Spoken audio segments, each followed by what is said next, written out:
Fanboy Modeling School will begin in just 5 minutes.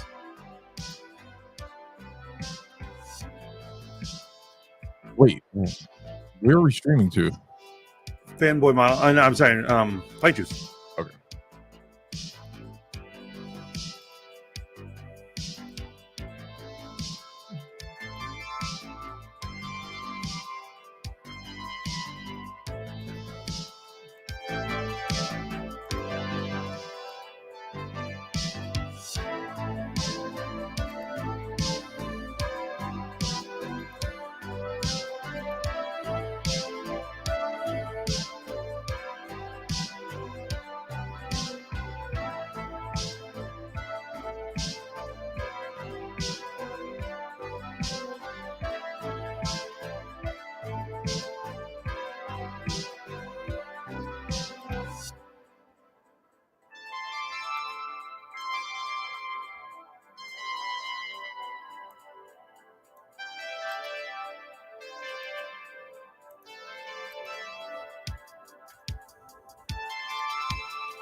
We are almost there.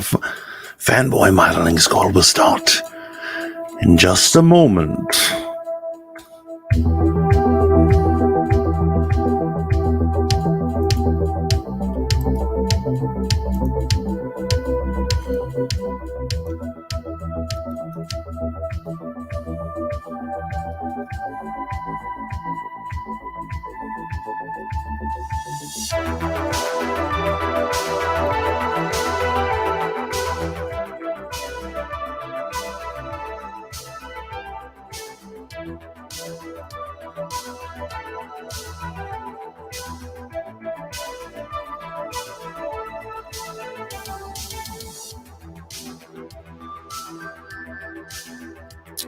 And fuck you too, Twitter.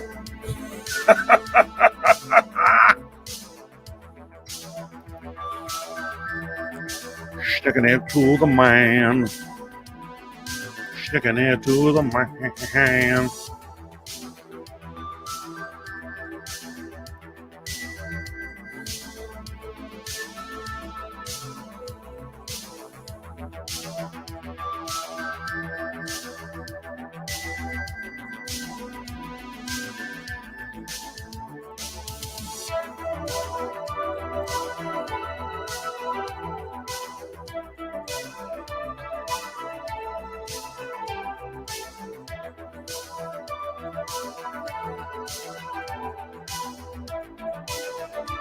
There we go. Mission accomplished.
That's right. I let that track ride.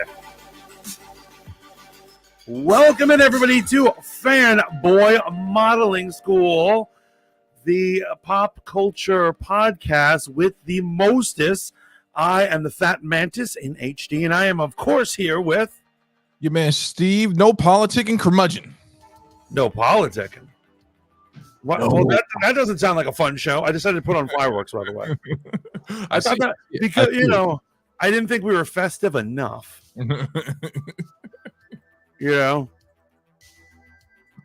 What is going on? Who we got up in here? RM's up in the chat. Okay. RM's up in the chat. Pop, baby. And first thing I want to say is happy 4th of July, my friend. Happy Independence Day. 4th of July. I don't know if you noticed it at the beginning. I see a cowboy. You got a cowboy hat on. There you go. But look at the design. It's got the American flag on it. Exactly. I bleed red, white, and blue, son. I, of course, kid. I always love a holiday. It's always a good time. But I do like Independence Day. I really do like Independence Day. I like fireworks, barbecues. I like where I live. It's where I keep all my shit. So, AKA America. Right. So did you have a good Independence Day? I worked. Like most Americans, I have a job, so I was at work today. Like most irresponsible Americans, I was day drinking. So. Day drinking is the way to go. Day drinking is the way to go. It was in an alleyway in the back of a Phillips 66, which is a gas station. Oh, what were you doing back there? Just being a scum. I don't know. Well, I mean, was that the agenda to drink? Is that some part of the? I was walking. I was just walking, and then I saw one of my boys, and he already had the rollers out, and I was like, "Let's do this." Oh, okay. He had some Rolling Rock. I was like, "Let's do this, man! Happy Independence Day!" Wait, you saw your boy? He just happened to be there. Or you guys were meeting up? No, we weren't meeting up. We happened to be there. That used to be our spot. We used to work together.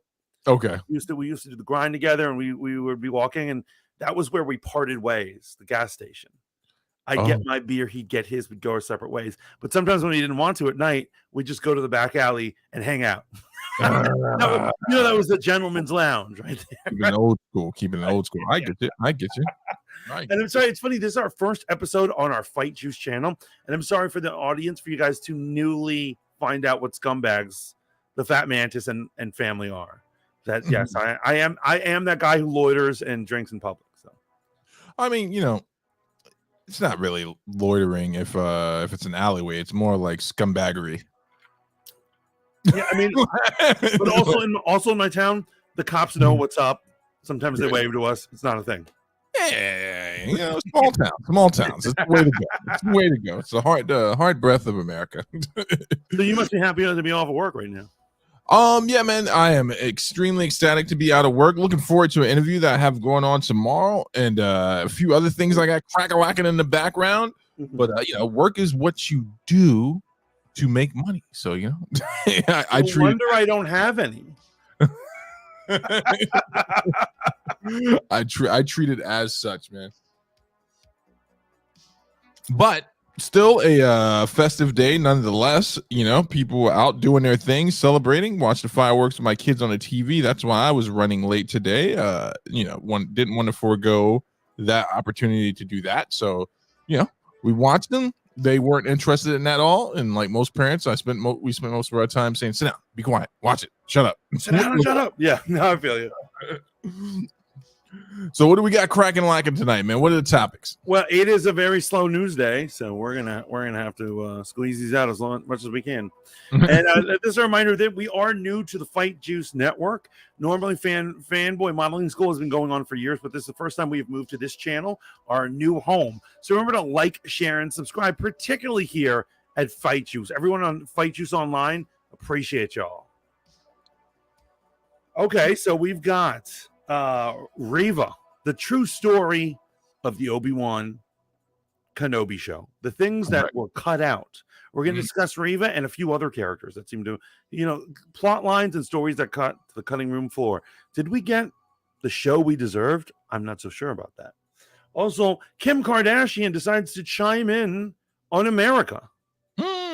And the internet loses its collective head.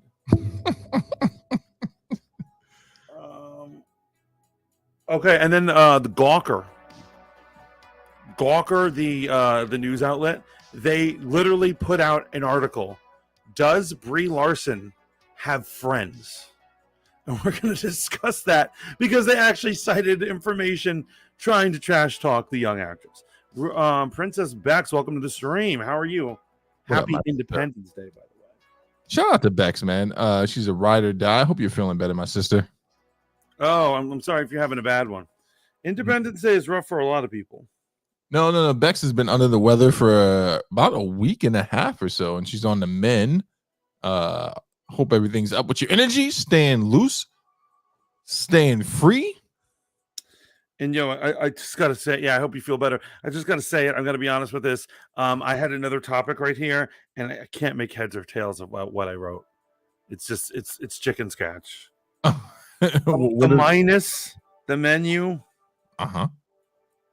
Minus the minions. There we go. The Minions take the box office. They were blowing it up this weekend. And in the analysis of that shines a light on other things that are going on in Hollywood right now. Okay. RM says it sounds like war over here. Yeah. Not everyone is into this whole fireworks situation. What who's not into it? I think RM is not. RM, you not Lovecraft Country Cancer is the new news. I just saw this tonight. Lovecraft Country. Wait, what's going on? I'm reading RM's a Lovecraft Country canceled. Is that news? New news? No, it's not news. Oh, I lost my freaking mind 6 months ago when they yeah. I was like, that's not new news, is it? That is proof that it's a slow news day, that they'll put any story out there. They're like, no one really cared about this one, and they pulled it out again. And I was actually really mad when they canceled that show. No, that was a ways back, but still hurting the fans. I love those little yellow fuckers. That's right, Box. Wait, hold on, real quick. What is a minion? What do you mean? What is a minion? Like, what? I understand they're yellow and they make noises that are no particular language. Did you not see the first Minion movie? No, but what are they? They evolved from one cell organisms in line with humans, but they grew into a different species, and they have always been a separate species, and they followed the most dominant predator throughout their evolution. But like, if I were to meet one, like, what would it be made out of? Is it made out of marshmallow or something? No. No. Let's take it back. They evolved from a one-cell organism in the sea, and they're species that developed on Earth. This sounds like nonsense to me. Well, evolution is nonsense. Carmen Herrera's welcome in, and she says banana. Oh, they're bananas. Okay, I got it. That's a theory, right? No, they like bananas. They're not bananas. They love bananas. That's one of the words that you can discern that they say. It's banana, la cucaracha, ay caramba. They say a bunch of pop culture phrases. Like, right. As you can tell, I'm not big on my Minions. The Minions are Sitsy Star. What's good, my brother? Shout out. Sitsy Star, welcome in. RM says it's like people trying to get recast T'Challa trending months after the movie was finished. Yeah. Papaya. That's right. That's another one they say, Carmen. Well, I like myself some papaya, man. I'll have Um, these and buy them. But apparently it broke $100 million. right. Now, here's why this reflects bad on other movies. So one of the arguments when people were trying to pretend that Lightyear wasn't being boycotted. Okay. One of the things they said is everyone's going to Jurassic World and Top Gun. Maybe this isn't the right season for family affairs. Maybe they're all on vacation, but they all came out to see those yellow bastards. So I don't know. Well, no, Minions is actually a real family movie for people that like take their kids out to see things like this, and it's a part of a long established franchise. They always do good, but I think people just wanted to see something that really didn't have to do with anything else. And it's not just the Minions movie, the second one. This is actually the Rise of Gru, so it's a prequel. So the first Minions movie ends with the Minions meeting Gru for the very first time, and they're following him. So their whole story begins with them evolving out of the sea, following different predators, and then they link up with the villain of that movie. Right. Her name, and she is their new apex predator leader. She loses. Gru steals the crown. She was after Queen Elizabeth's crown. Gru gets it at the end, and they start following him off. And he's a young, hip, swinging, talented, probably got to be under the age of 10, super villain with high powered tech. And they basically follow him as he flies out of London with the crown. And so the story picks up from there, and it's going to show Gru as he develops into the villain we know. Wow, you really know your Minions. Did you go this weekend? No. I've watched this movie, and this is how I know that this. So a lot of this stuff that's coming out from the trades and the speculation and stuff like that. I'm going to take a contrarian view. This doesn't have anything to do with any other property except for how successful Minions is, and I think people take for granted that because it's Steve Carell, they forget how wildly successful these type of franchises are. Because families can still take their kids to go see a movie that has nothing to do with anything else other than good, wholesome fun. I mean, the Minions do curse, and it's clear that they curse in the thing. They make sexual jokes, but it's cute. It's cute sexual jokes. They're not groomers, are they? No, see, and that's the thing. And that's why I started off with the no politicking.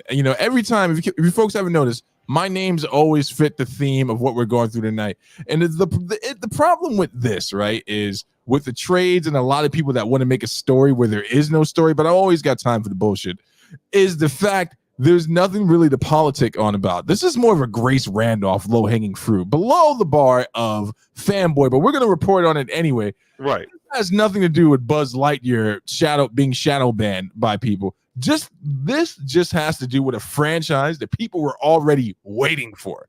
You know what I'm saying? And that's like parents were waiting to take their kids to see this movie. Now, you can make the argument that because there were no underlying messages of anything to do with the real world, then yeah, that propelled it forward. But people sleep on this franchise. And ever since the first Despicable Me, they've slept on it. Every Despicable Me or Minions movie has had a bunch of things going for it. I agree. They do sleep on it. They do act like whatever. Who watches that? But it's always got a great soundtrack. It's always got great cameos, and I think you can just sit back and have fun. Yeah, no, it's funny, and it's because of the whole low-hanging fruit thing. I know what you mean. I think we've been there. Everyone's been there, but it's like this. Sometimes there's no takeaway. Right. People went to the movie to had fun. But because you have to fill time, it's just like sports announcers. You have to fill it with something. Yeah, no, and I get that. I'm not discounting that. We have to cover it, right? Because we got to be equally balanced and fair. No politicking. So this is the problem, though, right? With Buzz Lightyear, let's shift it to what people want to make this about. Mm-hmm. People want to make this about Buzz Lightyear and a potential LGBTQ kiss, right? And they're saying, "Oh, compare and contrast. This doesn't have that, so that must mean A plus Y equals this." But I think it's deeper than that, my friend. I think it's just that people don't give a shit either way it goes. They don't want to get involved in the right side of the conversation, and they don't want to get involved in the left, right? Imagine a world, right? It's just like you said, no takeaways. Just wrap your mind around this. Let me put my ASMR voice on. I'm listening. They are listening. Imagine Speak a little louder. I'm sorry. I'm gonna lower the music. Okay, lower the music. Imagine a world where you went to the movies, right? Mm-hmm. Got your popcorn, Mm-hmm. got your drink Mm-hmm. with the liquor you snuck in. Mm-hmm. You sit down, pull the cheeseburger out that you've been hiding in your pocket, and you were just hoping that punk kid didn't smell when you were walking past the ticket booth. Mm-hmm. You're hoping the snitch next to you doesn't say, "Oh my God, I can't believe he's eating McDonald's," because you live in a nice part of upstate New York. And then you watch a movie for about 2 hours or so, and you learn nothing about the world events around you either way. I'm sold, man. I love learning. Yeah, I feel you. There's no message about anything. You don't learn anything. You just zone out for a little bit. Yeah. You forget everything else going on in the world. You just have a good time. I don't know if you caught this, man. Tim Allen had some smoke for a Buzz Lightyear. Said it is not Buzz Lightyear. Yeah. It has nothing to do with Buzz Lightyear. And I just want to remember Tim Allen when the conservatives were coming after him. If we're going to be fair, you remember Home Improvement? Yes. Show was I love that show. It was a big deal when we were kids. Tim Allen, you know, he was the guy you couldn't see over the fence and shit like that. He got caught up in some controversy. And I'm only reminding this. I just want to bring this for the internet. Go look it up. It's there for your public consumption. Tim Allen used to do a type of Girls Gone Wild show that you would buy on VHS. You remember those? You could only buy this shit on VHS. You couldn't find it on TV anywhere. All right. It would have been more a decent time. And he got in trouble, not trouble, but before cancellation, he got into a lot of controversy because he used to do these shows where basically he's out with scantily clad, dressed young women. It's like, you know, people are sliding down things. There's water pouring on them.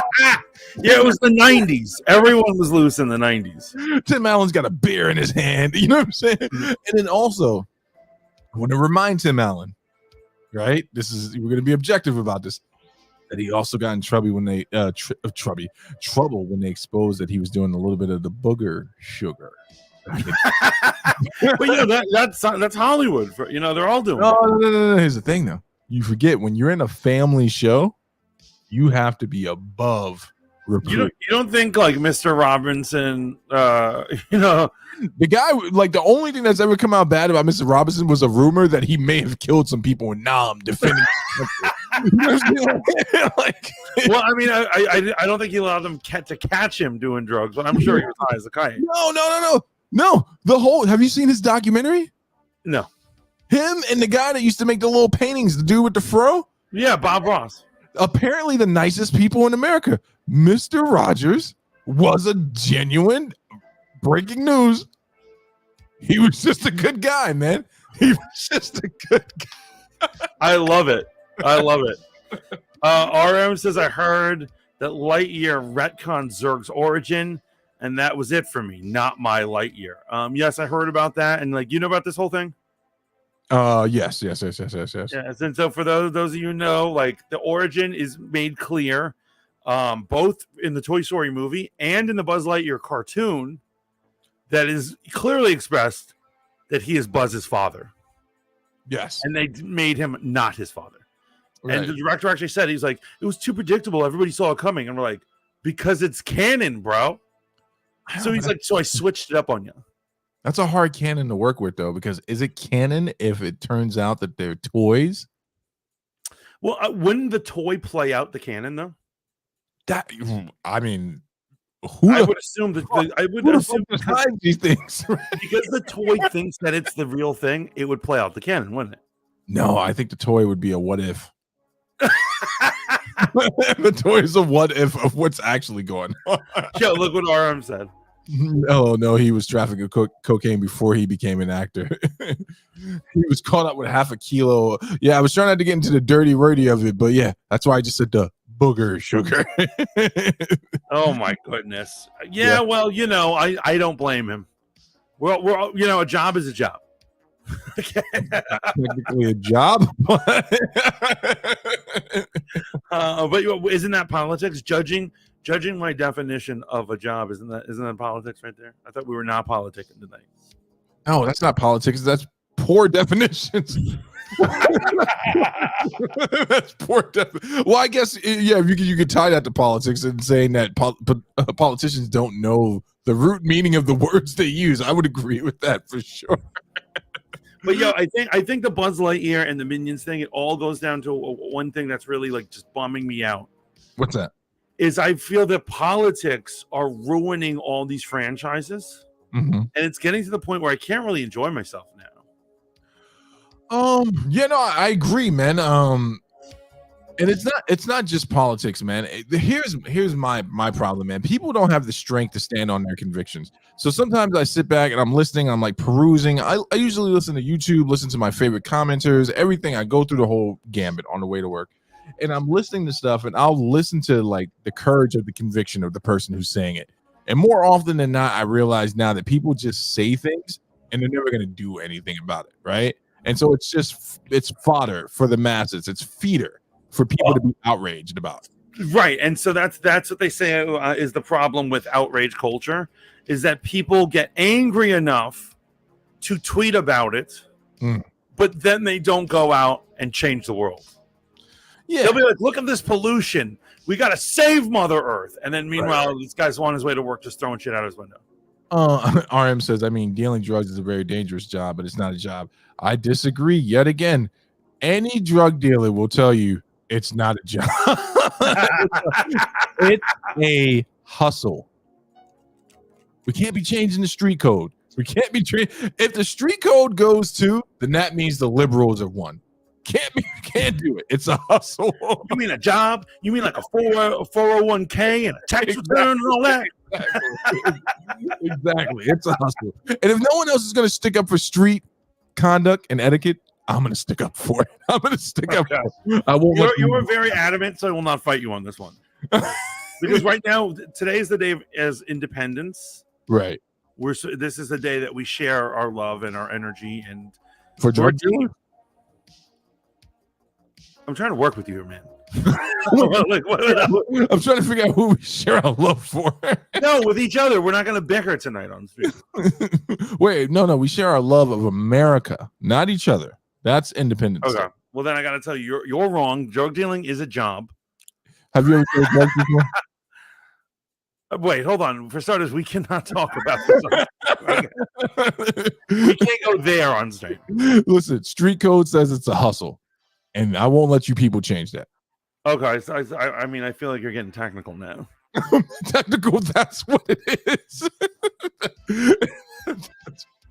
Yeah, I mean, no one writes a textbook, in the Urban Dictionary. They're like, hustle, not a job. Thing that brings in money is a job. Bro, it's the ism is counterculture. Stop it. You stop it right now. You stop it right now. If I'm bringing in money, it's a job. Recycling cans is a job. No, recycling cans is not a job.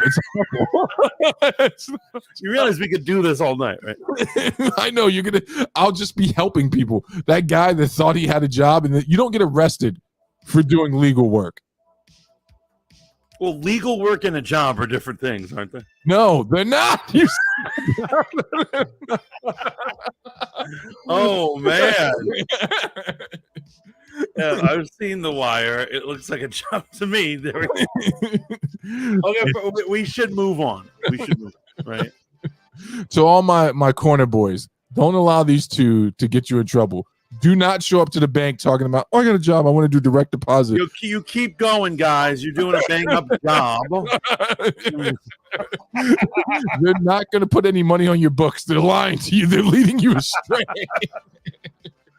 But here's the thing about Minions, and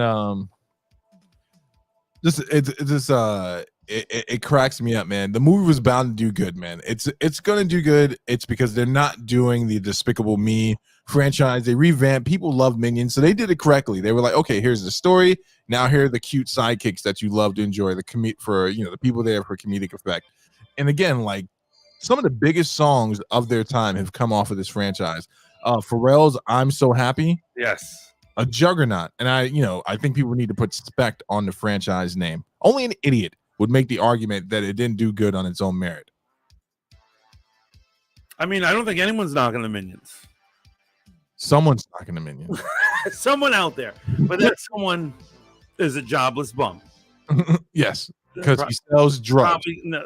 I was going to say they're probably recycling cans, but whatever. So, let's get in. As long as we're talking about mega franchises, obviously, I think we both, have expressed our opinions on Obi-Wan Kenobi. Wait. Before we get to Kenobi, you forgot to mention one thing tonight, man. And it is old news, but we have not covered it. So we have to cover it now because Young Ripper, shout out to him, covered it on his channel today. Your favorite comic book, which your type of favorite characters that you identify with the most. The new rendition of The New Warriors has officially been canceled by Marvel.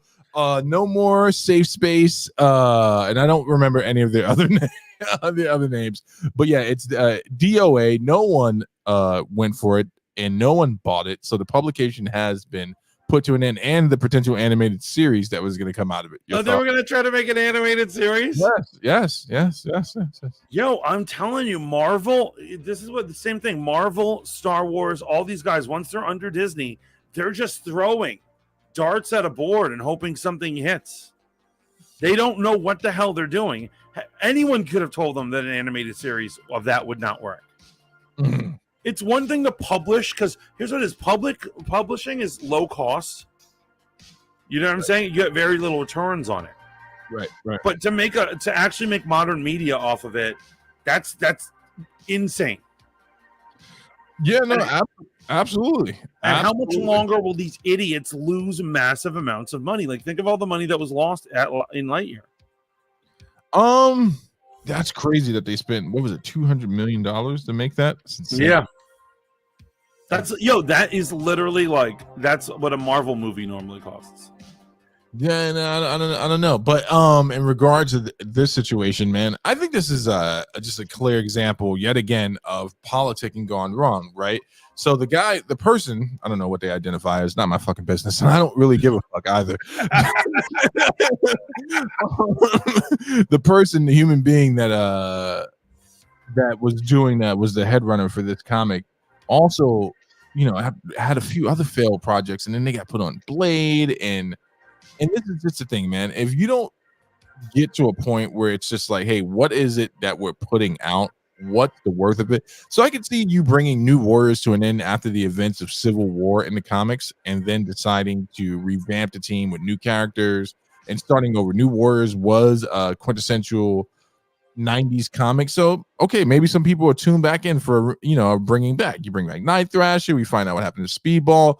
But when you start doing dumb shit that no one asked for, not even the community that you're pandering for asked for, then when you get bitten the ass over it, you can't complain that people are prejudiced or hate mongers because no one bought the book. Well, I'm like, well, what about the demographic you made the book for?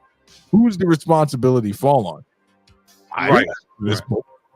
I just double checked. It was 200 million. 200 million. 200 million for Buzz Lightyear. That's I was literally watching. I was watching a video about that as I was looking for freaking topics tonight. And I was like, wow, $200 million. Chris Evans. No one went to go see it. No one went to go see it. Yeah, but in terms of New Warriors, and so here's what it is. I maybe I'm an egotistical douchebag, but I think I could make most characters work. There is a way to market them and make them work, and they're just not doing the formula. Wait, there's a way to market Safe Space and make it work? Well, here's what I'm saying. I would kill them in an animated series. That dog people would tune in for that, right? But I'm saying, honestly, if you really want to go by it, I went on this rant about Miss Marvel. Captain Marvel should have guest starred in her first episode or her second episode. Miss Marvel herself should have guest starred in a major Marvel movie, had a cameo to titillate people, to have them come over. Maybe they could have another Avenger guest star later on down the line, like Tom Holland, Spider-Man. Like Tom Holland, just do a quick cameo. Everyone and their mother would tune into that. That's how you get people. That's how you trick people into watching this. I don't think they could bring Tom Holland on a TV property. Yeah, I mean, he might No. I mean, I think the contract with Sony. I don't think they can bring Spider-Man. Okay, so it doesn't have to be him. It could be someone else. That they have a better contractual situation with. But there's a way to market all these things. Right. And so if their idea is they're like, we're going to make a lame comic book, and then make a cartoon. Comic books aren't going to nowadays in the modern age. Comic books do not bring kids into movies. Comic books apparently having a bit of a return in revenue recently. Also something I picked up in the zeitgeist. But I agree. I get what you're saying. Okay, I want to see how you would have done this. So, like, how would you have marketed the New Warriors? But you got to use the existing characters.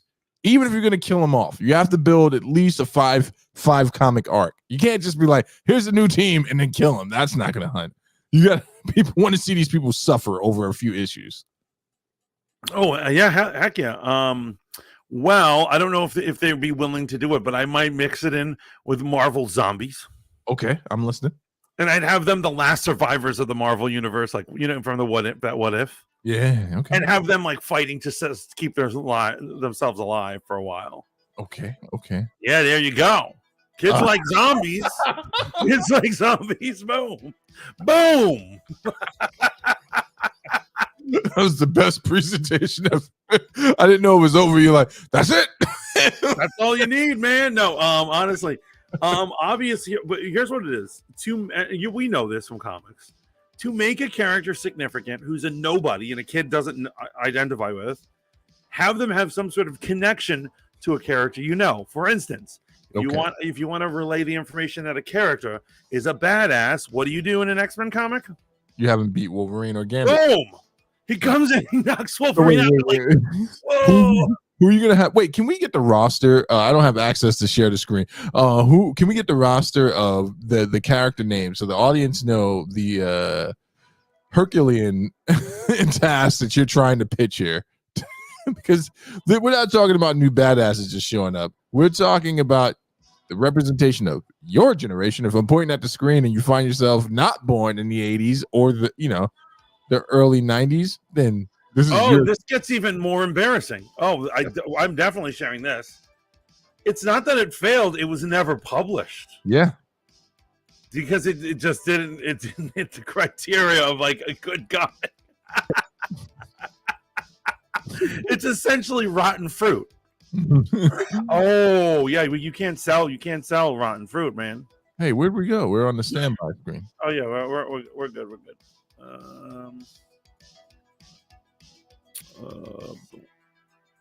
Wait, hold on. There we go.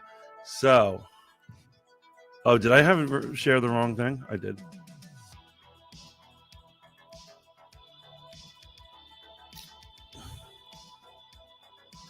What's up? Okay, this will be fixed in 2 shakes of a Lambsdale. There we go. Boom. Let's see. What are the names of these people? Okay, so right, we got Screen Time, Snowflake. Yes. Safe Space. Yes. Be Negative. Yes. Oh my God! And this girl who's the non-body shaming character. I'm trying not to hate. What is her name? Her power is that she has a magic. Trailblazer. Because she's Native American, which is like racist. Right. That's not progressive. That's racist. And calling a Native American Trailblazer. and so she's anti-body shaming character, and she has a magic backpack that she reaches in and she can pull anything out of. And these are the guys they're trying to sell. Okay, so let's get back to your pitch. So, what characters are you going to have these people beat up and intimidate or? This is actually pretty hard. Because do you know what Screen Time's power is? What is it? What Screen Time's power is? This is the worst thing I've ever seen them ever do. What is it? Screen Time's the Asian kid who lit the visor that looks like he's a wannabe Cyclops. His power is that he is mentally always logged into the internet, and he gets the internet in his eyes, like he can see, and he can do change internet stuff. So essentially his power is having a cell phone. Makes perfect sense. So I'd have him beat up Wolverine. But that character, now that I actually see them, Yeah, they're a little tough. Okay, so my money is on Snowflake. To do what?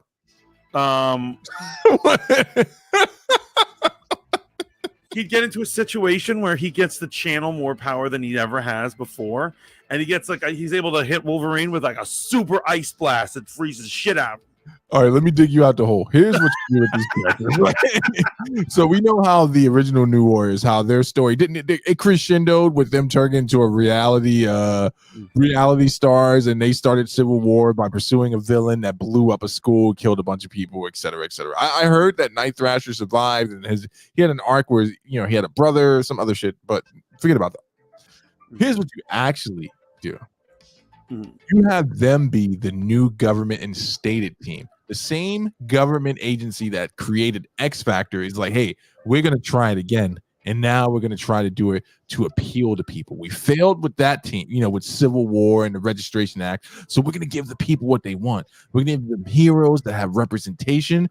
You bring them all together. This all takes 3 pages, by the way. You send them on a mission where they're going to be a peace convoy to go talk to Dr. Doom, right? Because these guys would be just arrogant enough to think we shouldn't fight Victor Von Doom. He's not a villain.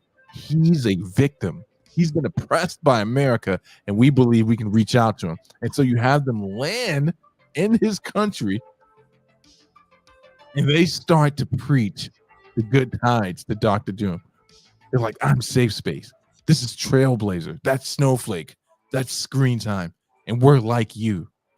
We understand how you've been persecuted. And Dr. Doom sits back in his chair, completely amazed by their stupidity, and vaporizes all of them. No, they have to. That is funny, but they have to go out in a huge fight. You know what might make them cool? Have the team led by Wolverine. Like for some reason, Wolverine has to be their tutor or whatever. He's just like Jubilee, even better. No, I mean you have to you give an all-star the wheel. You know what I mean? Okay.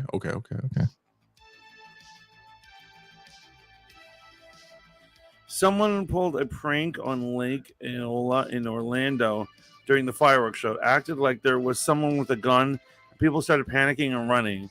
This is going to happen at events more and more. Yes. My prayers go out to the people dropped in Chicago, the people that were gunned down in Chicago.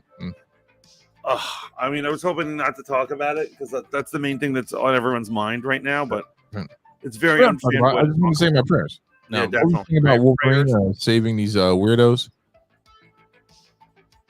No, he would try to train them, but then they'd end up dying. Then Wolverine could get a new team. I'm telling you, man, nothing would make me happier to see them pop up. But yeah, this thing is a DOA. Young Ripper called this from the gate. I think a lot of people saw the writing on the wall with this.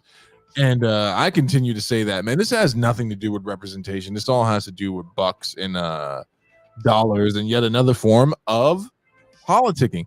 Instead of just making comics where you made characters who may happen to be gay, you make a comic about a character and the central theme is that person being gay.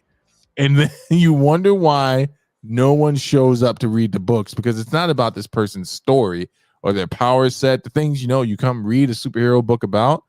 It becomes about something that maybe someone who's heterosexual can't relate to. And that doesn't make them wrong for not being able to relate to it. The book should then be geared towards the people who you're trying to market to. And if they don't show up to the comic stores to buy it, then there's only one of two things that could have gone wrong here. Either it was a dumb idea from the gate, or even the community you're pandering to didn't ask for such lame ass characters. It can't be anything other than that. You know what I'm saying? Well, I mean, obviously that a dude in his 30s wrote this. And how the kids can see right through this. Yeah. Safe space, safe space, Snowflake, be negative. I mean, come on, man. It's bad comedy. What's B negative's power? He's a vampire. Oh, okay. He's the only one that survived any skirmish. As a matter of fact, I was actually thinking while we were talking, I was like, maybe if they're doing like a Marvel Zombies thing, Right. Wolverine has to deliver him because his blood is the cure for zombieism. Is it? No, I just made that up. I was like, wasn't he a zombie? But that might be a reason why Wolverine would fuck with him. Okay. You know, You're not seeing them trying to pander to Doctor Doom with a leftist sermon and no, because I knew where you were going. Well, Doctor Doom kills them in one move. Why not? And I'm saying if we're really trying to save it, you want Doctor Doom to torture them? I want them to do more than have a plane ride over to Latveria or whatever. You know, they could have some adventures. We're trying to make them seem like they could. No. They wouldn't take a plane, by the way. It would be a solar-powered vehicle. Oh my god, man! This is nuts. People who do Marvel comics are nuts. They're lost it. They're no, you know, it's no longer. You know, comics was the literature of nerds, but it was also literature of rebels and people who are like innovators. This is not that. This is nonsense. No, I wouldn't disagree with that. I wouldn't disagree with that. I would agree with that assessment. I just think at the end of the day, too, man, this whole thing is like the pandering, the get in where you fit in mentality when it comes to fantasy and creativity. It's stupid, man. Who are you to say you should not be offended by something written fiction, right? Maybe the author's intent was to represent how offensive that character is. And this was just stupid, but I feel bad because you know what happens with these type of diversity ad campaigns is that once the large corporation realizes like, oh, they're not buying it, guess what they're not going to do anymore? You know what I'm saying? Well, actually, wait, hold on. This whole like you know, inclusion shit that's been going on. And I'm sorry to sound like we're geeks and gamers or something, but that's been going on. It is taking them forever to realize that it's going to bankrupt their companies. Yeah. How many more of these types of flops do they have to do? How many more light years do you have to do? How many more of like these other things? That's it. Because here's what it is. Like I said, the content in Lightyear is not offensive in any way. The problem is it got associated with controversy and like a message. Yeah. People were rejecting the idea of having to listen to a forced sermon. Allegedly. Yeah. So they didn't give it a shot. Yeah. But how many more of these debacles do they have to do before they realize they're like, why don't we just make a fun movie? We'll see. We'll see what Love and Thunder. Oh wait, we'll see. We'll see. Okay, no, here's what it is. I have nothing but positive thoughts about it because once again, I got to say, some people were like pseudo taking a dump on Doctor Strange. Yeah. I love Doctor Strange. I thought it was great. I thought it was absolutely great. I was taking more of a shot at Love and Thunder because, you know, Valkyrie, you know, there was a pitch at one point between I forget the young lady's name that plays Valkyrie and Brie Larson, where they wanted to Thompson, ship. They're going to be lovers. Yeah, they wanted to ship because Tessa Thompson, you know, is not. Yeah, go ahead. Well, she's going to be in the Marvels. Who? Tessa Thompson. Really? For what? Yeah. What's she going to do? She's going to be Valkyrie. Valkyrie's going to guest star in that movie. In the Marvels. Well, people are thinking that's when her and Captain Marvel get together. Oh, people are thinking that's why she's guest starring. What happened to good old fashioned pandering where you have the white woman dating the black guy? Remember, Captain Marvel had a love interest with War Machine. They could have checked the box right there. Boom. Right. Moving along, this shit is dead in the water. I just figured I'd let you know that because it was a thorn in your side. I have to use the bathroom, bud. So if you wouldn't mind entertaining the people, of course, not a problem. Hello, my party people, my beautiful, beautiful, lovely people. How are you doing today on this wonderful Independence Day, man? What's going on here? I know what we're gonna do. This is fun. We're gonna do what I know Grey Winthrop is in the middle of doing. We're gonna check Twitter. I know you guys love it. Don't pretend like you don't love it. I know you love the tweeter.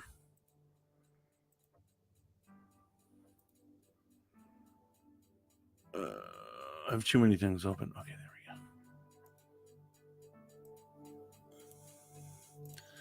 Let's see what's going on here.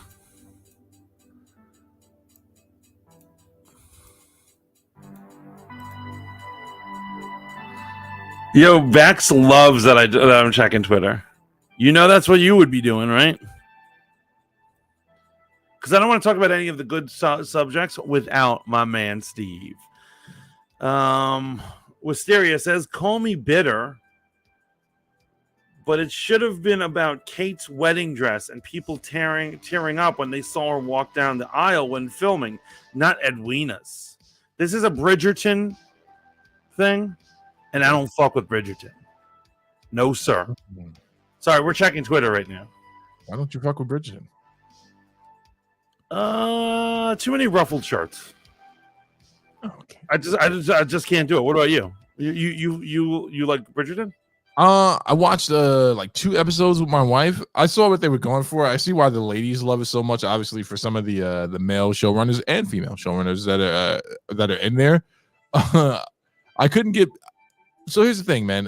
Where I went to school, it's not uncommon for me to see black actors in Victorian age, like, presentation. So that part didn't throw me off. I was just kind of like taken back by the fact that it wasn't a musical. It just screams musical. I kept waiting for him to break out into song. Right. So the reason why I was slapping my face is not the nature of Bridgerton. If you're into Bridgerton, I respect it. I love it. But look at what's the Spectator Index saying. Breaking: 2 police officers shot near Benjamin Franklin Parkway, Philadelphia, during a July 4th fireworks. This guy Trevor responds, "We're an experiment at self-governance that gives ammunition to those that want to destroy what was the most free and financially mobile society in history." So I guess checking Twitter was probably the wrong call. Right? Well, now I'm bummed out. So let's switch to Star Wars then. So I was watching 2 of the best to do it on my way home tonight.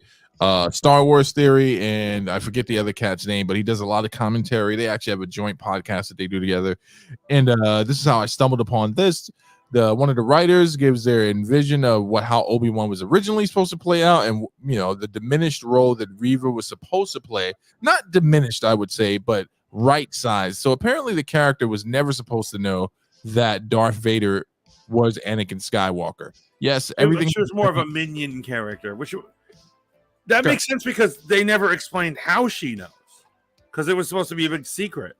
Yeah, right. In the story, and so how would she know? Yeah, and they I don't know if I'll link the article. Oh wait, I can't do it. You link the article in the chat if you want to go check out the whole thing. But apparently, so the character of Reva was just supposed to be the antagonist for the entire season. And the way I envisioned she was going to be pursuing Obi-Wan. Obi-Wan was going to be eluding her. And, possibly they could have stuck with the same storyline of freeing Leia and stuff like that. But this was just going to be a story of the Inquisitors, which most people thought coming after Jedis, and Obi-Wan's just, in this. And, he's a surviving Jedi. But they turned it into, a coming-of-age tale for Reva, which I think I could have still made work, actually. I was pondering this. I think if you were going to go that direction, you still have to make it about Obi-Wan.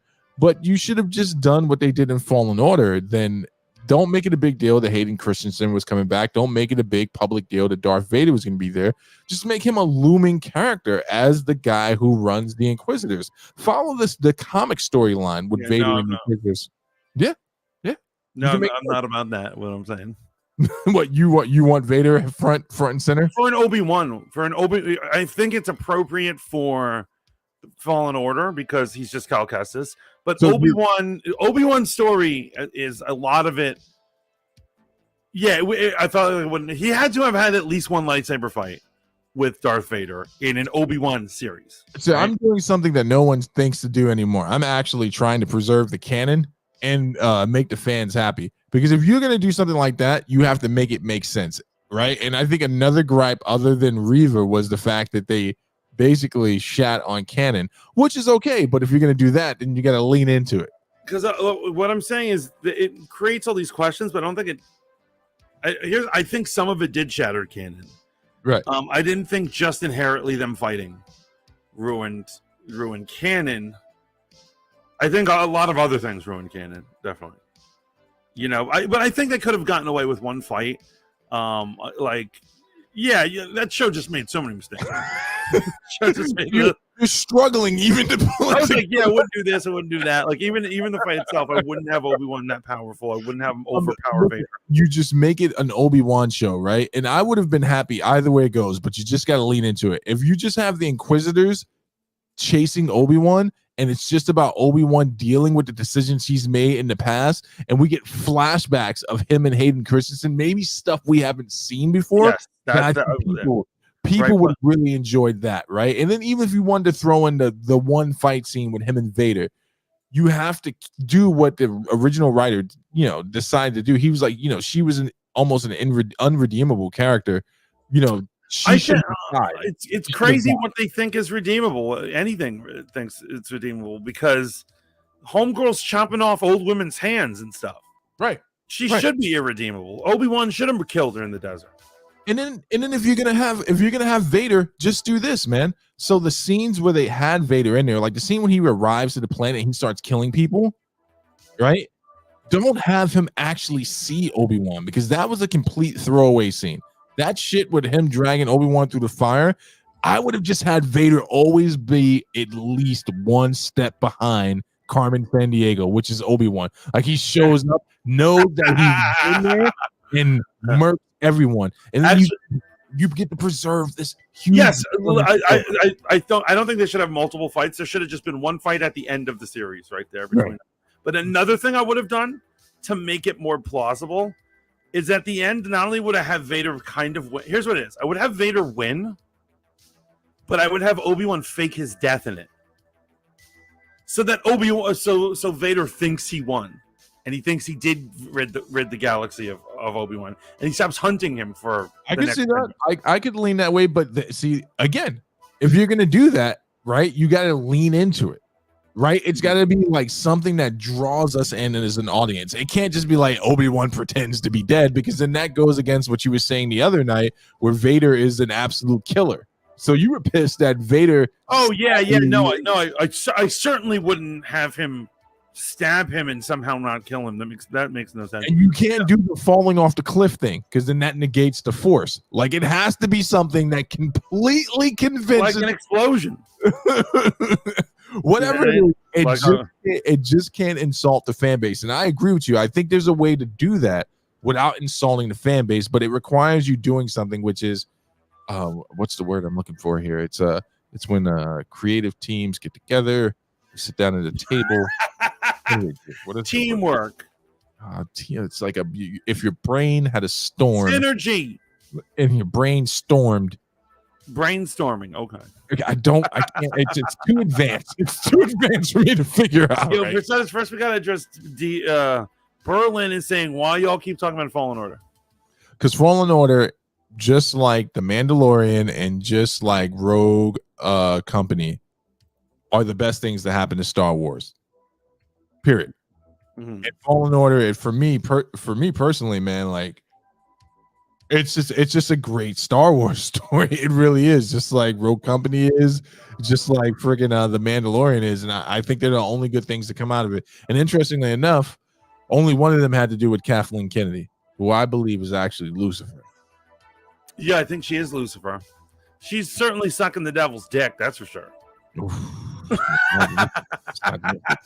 You get what I'm saying? Like, I'm taking your idea, right? If they're gonna have this final conflict, make it in a way. So picture this: make it a way where you, as a Star Wars fan, can watch 6 episodes of this, and the crescendo be where it's like, man, I got a little something different.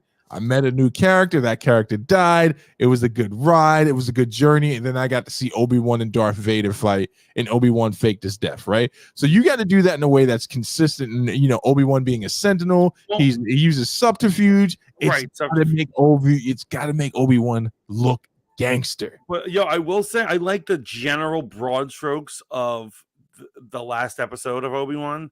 Well, I think it's cool if he had like a duel with Obi-Wan and with Vader, and maybe faked his death. Maybe there's some sort of explosion, something that makes Vader think, "Did I get him?" kind of shit. And then he goes back and he finds this bitch trying to kill Luke, and then they could have a little mini duel, and he kills her. That would be great. That would be great too. Or you just lean into it, right? Your idea is great, but I want to add to it. Why not have Qui-Gon show up right when Vader is about to confront Obi-Wan? Just the Force Ghost Qui-Gon, no conflict, and Darth Vader, aka Anakin, comes face to face with the only person to ever truly believe in him. In that, we get to see Qui-Gon. Shame. Yeah. He's like a dog who just pissed on something he knows he shouldn't have. Yeah. And Vader be like, one of my favorite comic stories with Darth Vader, man, is right after. So this is supposed to take place right after him and Obi-Wan fight, and and Sidious saves him. The only time that they ever show Vader use the Force against Sidious, and Sidious damn near killed him, and then told him, "Don't you ever use the Force against me again." But Vader has, he lost his lightsaber in that battle, right? And Sidious asked him, now that he's Darth Vader in the full garb, he's like, "Where's your lightsaber?" And he's like, "I lost it." And he basically tells him, "Well, that's fine. You need to find you're a Sith. You need to find a saber worthy of the Sith." And I think Vader even alluded to, like, he's looking down at the city right after the purge, and he's like, "I'm sure there are plenty down there." He's like, "No, you have to go get it the way a Sith does." So he actually sends Vader to find another Jedi who had been banished by the Council, and Vader fights this Jedi without a friggin' lightsaber, bests him, and he bleeds the crystal. But before he bleeds it, you find out that the crystals are attached to the Force themselves, and it tricks Vader into thinking he's Anakin again, like he's been purged of the dark side. And this is from a comic?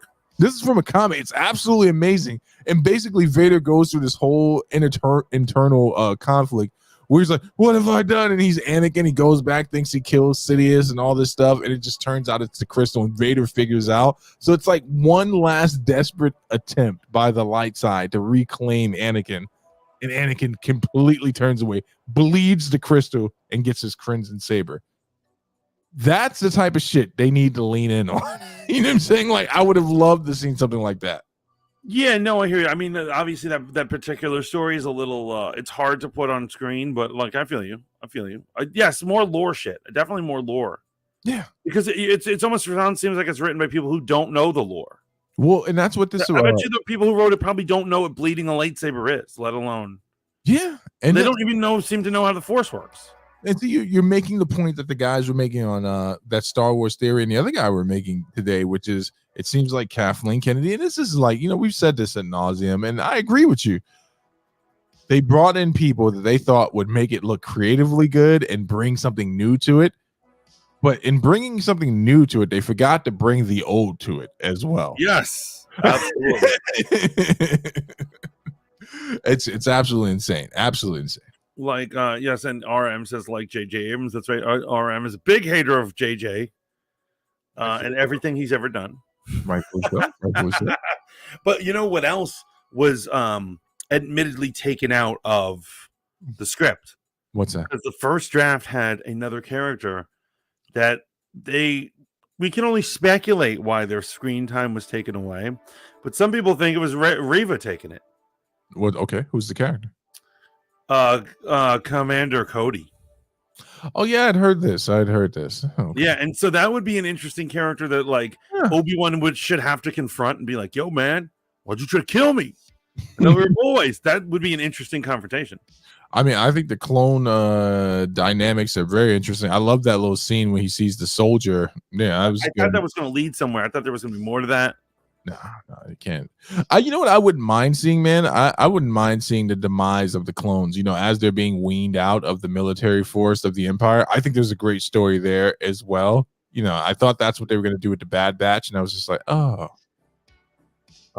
Your Bad Batch I find very disappointing. At first I liked it. I was like 5 episodes in. I was like, I'm enjoying this, and then I just got kind of bored. Yeah. It just didn't go there. Yeah. It's like a bad session of masturbation. You're like, I thought this was going to be a good session, and just turned out bad. Yeah, you're like, yeah, I finished. But did I finish? I finished last. That's right. Here on Fanboy Modeling School, we go high and we go low. Get it all here, folks. So it is a week for news. It is the 4th of July, man. But I mean, the fact that Gawker is writing articles about Brie Larson not having any friends, which is that's just mean. All right, so let's get into it. Why do they think she doesn't have friends? So they say they point out mainly, and here's what it is: they're pointing out to the fakeness of her social media. Okay.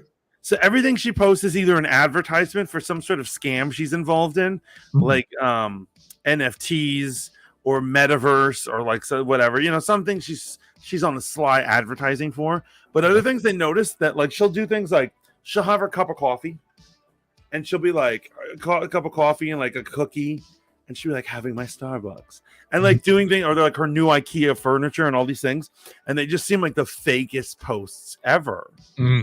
But they notice that like it's not like she knows people. It's not like she's with friends. She's out doing things. You know what I mean? Right. Okay. And so they were a little, these motherfuckers.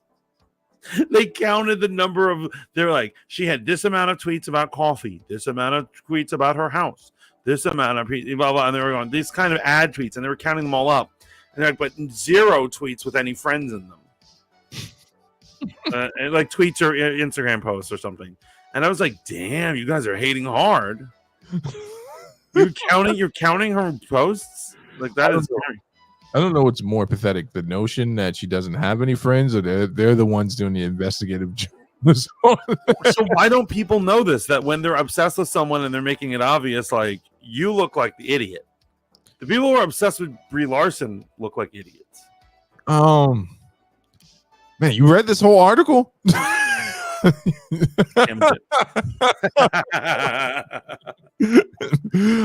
It's crazy, man, because I think that it's on one hand, I think she's obviously brought a lot of this on herself. On another hand, it's like, all right, at what point do we just start letting some of this stuff go? Because in retrospect, man, I've watched Captain Marvel a few times, right? And there really isn't that much in there that's, you should be like, oh, strong female character. And it's Captain Marvel. That's the character. It's been the character for quite some time. Even when it was like, oh my God.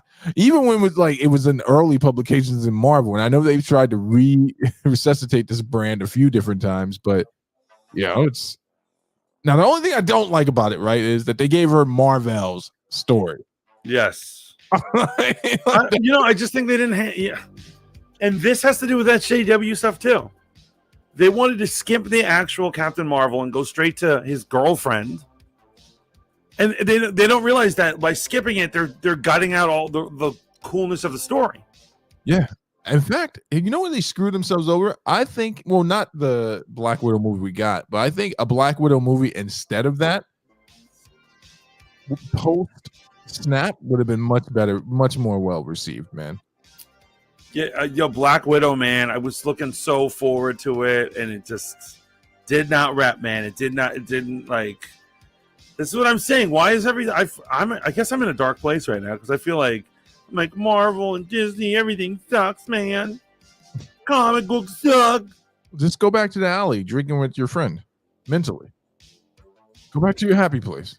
Goodbye. I'm just, what it is? Do I have, and here's another question, do I have too many high expectations for modern media? Do I expect too much from Star Wars productions? Do I expect too much from Disney Marvel? Well, what's your expectation?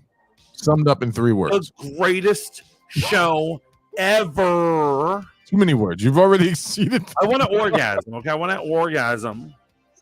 No, in a non-sexual way. Uh-huh. When I see Iron Man. Are there non-sexual orgasms? Is that a job as well? Are we about to talk about getting off? Okay. Because I'm saying you've never gotten off to something that isn't sexual. What? So wait, you explain this to me. How do you get off which is sexual to something that is not sexual? Guys, you have to understand that Steven is not as enlightened as me, and he clearly has to make everything sexual. Okay, so no, but your orgasm is sexual in nature, so I want to know. I want you to explain this to the audience. I'll give an example. You got $3 in your bank account. Okay. You got bills coming up, creditors. You got all these problems. You're having a rough day, and you're like, "Oh, I bought a Powerball ticket for Saturday." Okay. And you sit down and you look on the internet to double check the numbers. And as you go, boom, boom, boom, it's like hit, hit, hit, and you realize that you just won Powerball when you needed it the most. Okay. You don't think that you'd. Oh, okay, Mantis. This is where you and I disagree. What is an orgasm? I mean, you want me to say this on stream? You realize that this is the weirdest stream we've ever had. Well, wait, you brought it up. So wait, is an orgasm not sexual? Or I mean, you can. Can someone help me out in chat, please? Because everyone's suspiciously silent right now. I'm saying you can have a sexual response. Yes, you can have a physical response to something that's mental. Okay. Right? Okay. Like the beheading of your enemy, or the vanquishing of a bad army or something, or right. your success. When you edit this video, that part right there, you got to put Conan talking about what's best in life directly afterwards. Okay.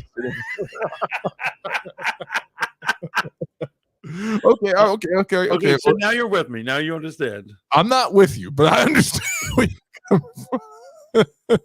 So you want to have a sexual? You like Always Sunny in Philadelphia? Actually, I'm going to watch this episode when I'm done with this stream. So wait, you know the episode when Frank goes back to work? No. Okay, so in it, Frank goes back to work, and he's like he's part of the story. But the next day they find a wallet for who was left over from the bar, and it's a guy named Brian Lefebvre, and his ID's everything in it. And in it is 2 tickets to a baseball game in a box. Okay. And so him and his sister, Dennis and Dee, decide to steal the tickets. He's going to pretend he's Brian Lefebvre and go to the baseball game, right? Okay. He then goes to the baseball game. And when he's there, there's other fancy rich people in the box. And they're like, "Are you Brian Lefebvre?" He's like, "I am," and they want to do business with him, and he's a big and she and his sister pulls him aside. She's like, "What are you doing?" And he's like, "I'm about to get off." And she said, "What?" And he's like, "You've never wanted to wear another man's skin? It's the best way to get off." You don't remember this? I've never watched that show. You asked me at the beginning. He basically said his basic whole idea is that if you steal a man's identity and you go ride it as far as possible, the idea is that at the end you're gonna get off. And at the end, when he finally rides it all the way out, and then he gets revealed and all this crazy stuff happens, and Dee looks at him and goes, "Are you getting off?" He's like, "I'm getting off all right. I'm getting off real good." So would the shorthand be that he got off from pretending to be another man? Yes. Okay. Because it's the power. Oh, God, how are you not understanding this? It's the power trip you get. No, bro, I understand everything you're saying. I just wanted to have you explain it.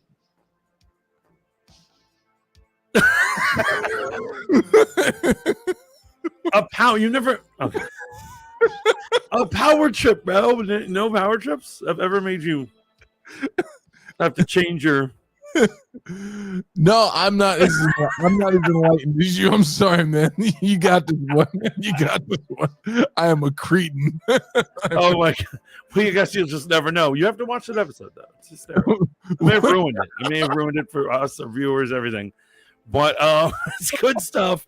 My advice to everyone: learn to get off without it being sexual. So that's your expectation of Marvel and Star Wars movies. Yeah. So you want to go to family settings and leave worse than you were when you came in. What's going on in people's pants is their business.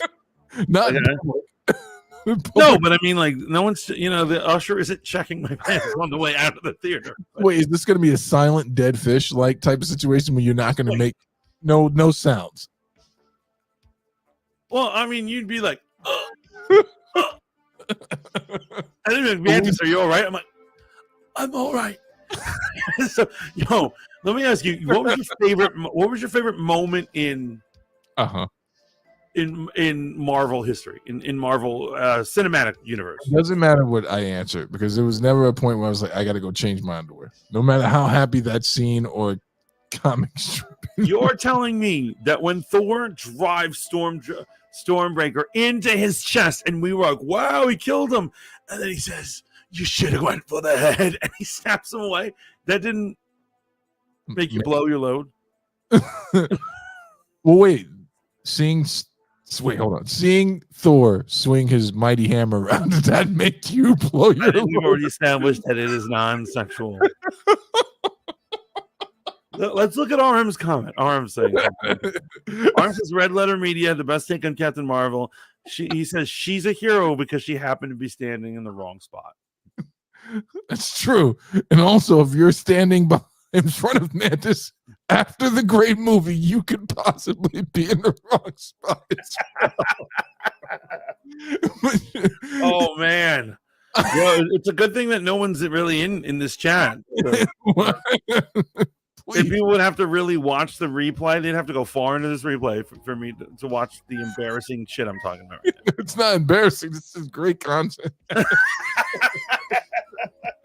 It's only embarrassing if you wake up tomorrow and you're like, Steve, I didn't, I was just trying to make the show great. And I would not acknowledge that I'd be like, yeah, bro, I'm with you, man. Good work. You are, no offense, I love you, but you're a thug. and I am an enlightened man, and that's why I understand that like great moments in entertainment can allow me to reach physical climax. There's nothing weird about that. That's like one of the reasons they invented adult diapers. Yeah, no, I'm with you. Feel me? Oh god. No, I'm not. I don't feel you. I get what you say, and this is a safe space for you to talk about these things. Yo, we should make a poll. We got to do it like a Twitter poll. Can a great movie get a don't do can a great moment in cinema make you blow your load? Here's the thing. You know how you were always complaining about not getting enough traffic on your tweets, no matter how clever they are? You're gonna get the wrong type of traffic on that. Since half of Twitter is gay porn anyway. Have you ever noticed how they have no criteria for sexual stuff? I mean, I don't spend a great deal of time on there. I'll check your tweets like when I get them, and I see RM will post something, maybe a few other people, but I just can't get into the hashtag Twitter life, man. I spend a lot of time on IG just watching videos. You know what I'm saying? Just watching dogs. I'm gonna be honest with you. I love IG because it's not political, because it's not fighting. It's just images. Yeah. There could be an actor or an actress. Sometimes they post political stuff, but most of it's like a pretty actress in a pretty dress on a red carpet. I'm like, I'm cool with that. Yeah. No. You go to Twitter and you see the dark side of them, right? No popping your top when you see the pretty actress. Only comics and stuff. It's going to be an ongoing thing. No, I promise. It dies tonight. No, I would say that if she was truly stunning, and I was not expecting that, right? She came out, and I was like, oh, yeah, totally possible. No, this has been another great episode. So I want to say this. I want to talk about my next endeavor. Okay, what's your next endeavor, brother? And so I've become obsessed with something that's really basically like akin to creepypastas. Okay. It's really like, I would say if it isn't so sophisticated, it's almost childish to be into it. But when I discovered it this week, I can't stop. I'm obsessed with these videos. Okay. And I'm gonna get the videos for you. So let me ask you: are you a horror man? Yeah, I like horror. How horror do you like to get? How horror? Well, clean that shit up. What? Horror? Not. It sounded like you put a D on there. No, your mind is in the gutter because you didn't understand the advanced topics we were talking about a second ago. I'm like a Frenchman. I'm a European. I'm like, I understand there's a difference between nakedness and nudity. Okay. They've been trying to push that narrative for years. Crazier and crazier. I do enjoy horror films. As you know, though, I'm a thinker and I overthink horror films. So if it's something that's really has a subliminal undertone to it and it's like makes you think, those are the ones that get me the most. Yeah. No, I feel you. So, I'm going to show you. I can only show small amounts of it. Okay. Because because people jumped on this dude's idea, I don't think it's actually copyrighted, but I still want to respect this dude. His name is Kane Pixels. All right, that was good. I'm thinking we get a wide angle. And the thing is, okay, before I play anymore, let me go on. Here's the. This is a found footage movie, 9 minutes long, that this guy created. Okay. Right. This guy is 19 years old when he directs this. Right. Okay. He puts it up on the internet, and this crazy, this whole concept blows up, goes super viral, and people are just dying to make versions of it. Okay. So back in the day, somebody in 2019, somebody on 4chan, somebody put in a spooky column. Okay. People like post. Basically, the objective was post a scary picture, have a scary phrase underneath. Okay. And the guy told some like crazy, and he put up a picture of basically an empty office building with no windows, like on the inside, and there's nasty yellow wallpaper. Okay. And he basically says like people who wink out no clip. He calls it no clipping. Like in video games, people who no clip out of reality find themselves in this endless construct. And like it's a nasty, scary. Looking at the picture just brings anxiety. And from this guy made this video I'm about to show you. We're not going to do the whole thing. We'll do a little of it. And from that, there's endless copycats. People have continued his story, and it's become this viral sensation. And because of it, I now want to. You want to do one? I want to do one. So this dude, look, the cameraman in the concept, no clips, and he wakes up in this place, and he's stuck in this place, and they call them the back rooms, and the place is infinitely large, and you're trapped in here. Hey guys. And let me ask you, looking at it, does it create anxiety in your heart? No, probably because like I'm talking to you about it, but I can see how this would be pretty eerie. Like imagine if this is a big screen, you're alone. I felt like when I was watching them alone. I felt such anxiety. I was just like, this just makes me feel uncomfortable. Wait, so is there anyone else in there with him? He eventually starts hearing sounds, and he's looking for the sounds, and he's looking for what it is. I suggest watching it. I don't want to spoil the whole thing for you, but it's him going in, like some of the places are lit and other places aren't, and it's just him searching for what he thinks is a person out there. And of course, it's a horror movie, so it gets weird. Like, look at this.